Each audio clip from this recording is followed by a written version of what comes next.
First Alert Weather with Chief Meteorologist Michael Coates.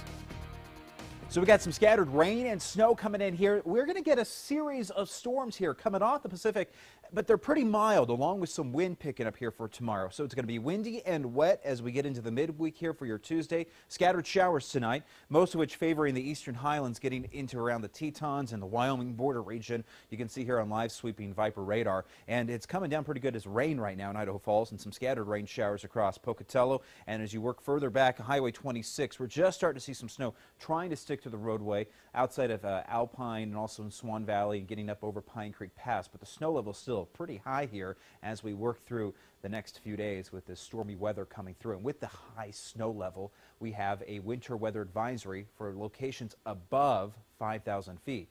So we're talking Bannock County Mountains back into the southeastern Caribou Highlands, all the way up Brown Bear Lake, and then up to Island Park. Also, just an advisory right now for portions of Blaine and Custer County there around the Sawtooth, and winter storm warnings for the mountains above 6,000 feet. Here's why. We're going to drop all this warmer air out of the southwest, and as we go to Vipercast tonight through tomorrow, winds are picking up, and it's going to be pretty dry and a little dreary as we get through your Tuesday here. I don't see much rain and snow through a good portion of your Tuesday forecast. In fact, this is what it looks like at 7 a.m. on the Vipercast. It's just going to be somewhat cloudy and windy with maybe a few spotty snow flurries in our local mountains, maybe a good snow shower over the Teton Pass, but that's the worst of it tomorrow morning. And then we get to lunch hour around 12. We're going to start to see a little bit of sunshine coming through Blackfoot, but the showers really start to take hold once we get around 5, 6 o'clock tomorrow evening, and then getting into Tuesday night, Wednesday morning.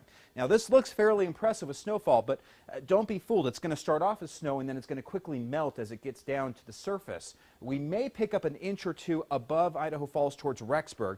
So Idaho Falls into the upper valley, you may get 1 to 2 inches early Wednesday morning. But look at this. Wednesday morning, things beginning already to clear out. We have another wave of wet weather coming in Wednesday evening around 5 o'clock, which is still looking to be mostly a rain-snow mix here. And then we get into Thursday, temperatures very mild as we push forward in the next few days here. In fact, for the rest of the week, very mild temperatures because the snow level will be above 5,000 feet. Once you get above that 6,000 foot level, yeah, you could really rack up the snow here. So we're going to get some good heavy snow in our local mountains, but around the Snake River Plain, you're not looking at snow, especially look at this Blackfoot, 45 degrees with a low of 38, 47 for Pocatello, 51 in Burley, and 41 for the high tomorrow in Idaho Falls. So snow is pretty much non-existent for the valley. We'll get to 38 in Challis. Even Challis, you're not looking for snow.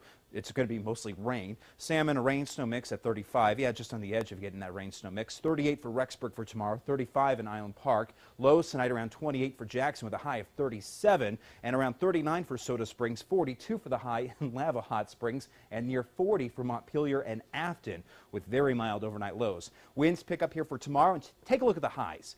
Upper 30s, lower 40s. And to take us into Saturday and Sunday here, scattered rain showers for the most part. You may get a little bit of overnight early morning snow, but even continuing into the next week of February there at the end of the 8-day, mild numbers into the 40s with overnight lows just flirting with freezing. Take a look at Pocatello, near 50 for Thursday, Friday, Saturday. Scattered rain showers, mainly cloudy conditions here to ring out for the rest of the work week heading into the weekend and even early next week there with a little bit of rain by next Monday. Rexburg highs here at around 35 for Wednesday, 38 for Thursday, just shy of 40 for Saturday afternoon with a rain-snow mix. Blackfoot, windy, and temperatures mild, mid-40s for Tuesday. We'll hit the mid-40s for Friday, Saturday, upper 40s on Sunday. Blackfoot, again, a rain-snow mix here. That's the general trend as we go around the region. Salmon temperatures here, lower 30s for Wednesday. We'll crest into the mid-40s for Friday, and this weekend in salmon, pretty mild conditions also as we get into temperatures here well above the average range for this time of the year for February. Jackson temperatures here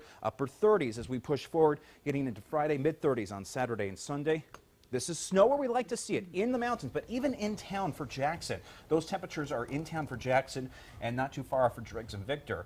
So we're going to keep the snow on the slopes, and you're going to have a lot of slush, even in the valleys, even in our high elevation valleys that normally this time of year they're still looking at a ton of snow out there, but they're melting snow, and we're going to keep mostly rain in the forecast here. Unusually warm. Yeah. And the rain, when it falls, it really melts whatever snow is sitting there, doesn't it? Exactly. And then here's what's going to happen. The flowers are going to get fooled. The tulips are going to start coming up. And then we're going to have probably a big freeze watch in, at late February. Could happen. Yeah. All right. Thank you, Michael.